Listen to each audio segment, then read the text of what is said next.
Hello കുട്ടീസ്, നമുക്കിന്ന് തൃശ്ശൂർ വരെ ഒന്ന് പോയിട്ട് വന്നാലോ? അപ്പോൾ ഞങ്ങൾ രാവിലെ തന്നെ വീട്ടിൽ നിന്ന് യാത്ര തിരിച്ചിട്ടുണ്ട്.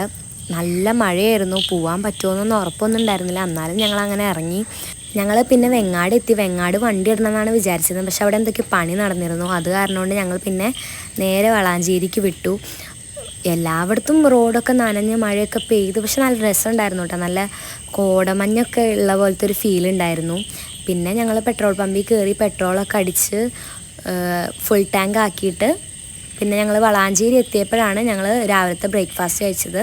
ഏട്ടൻ പൊറോട്ടയും ബീഫും, ഞാൻ നെയ്റോസ്റ്റുമാണ് കഴിച്ചത്. പിന്നെ ഞങ്ങൾ കോഴിക്കോട് റോഡിൽ ബസ് കയറാൻ വേണ്ടി വന്ന് നിന്നു. കുറച്ച് നേരം വെയിറ്റ് ചെയ്യേണ്ടി വന്നു. അപ്പോഴേക്കും ബസ് വന്നു. ഞങ്ങൾ വഫ എന്ന് പറഞ്ഞൊരു ലിമിറ്റഡ് സ്റ്റോപ്പ് ബസ്സിലാണ് കയറിയത്. എല്ലായിടത്തും തൃശ്ശൂർ എത്തിയപ്പോൾ അവിടെയും വെള്ളം. പിന്നെ ഞങ്ങൾ ആകാശപാതയുടെ മേലെ കൂടെയൊക്കെ കയറി അവിടുത്തെ കാഴ്ചയൊക്കെ കണ്ട് പതുക്കെ അങ്ങനെ ബസ് കയറി തിരിച്ചു പോന്നു. ഇപ്പം ഞങ്ങൾ മുറ്റിച്ചൂർക്കാണ് പോകുന്നത്. എൻ്റെ അമ്മാമ്മയുടെ വീട്ടിലേക്കാണ് പോകുന്നത്. അങ്ങനെ ഇറങ്ങി സൂപ്പർ മാർക്കറ്റിൽ ഇറങ്ങി വീട്ടിലേക്ക് കുറച്ച് സാധനങ്ങളൊക്കെ വാങ്ങിച്ച് ഓട്ടോ പിടിച്ച് അങ്ങനെ ഞങ്ങൾ അമ്മാമ്മയുടെ വീട്ടിലെത്തി. അപ്പോൾ എല്ലാവർക്കും വീഡിയോ ഇഷ്ടപ്പെട്ടാൽ ലൈക്ക് ചെയ്യുക, ഷെയർ ചെയ്യുക, സബ്സ്ക്രൈബ് ചെയ്യുക.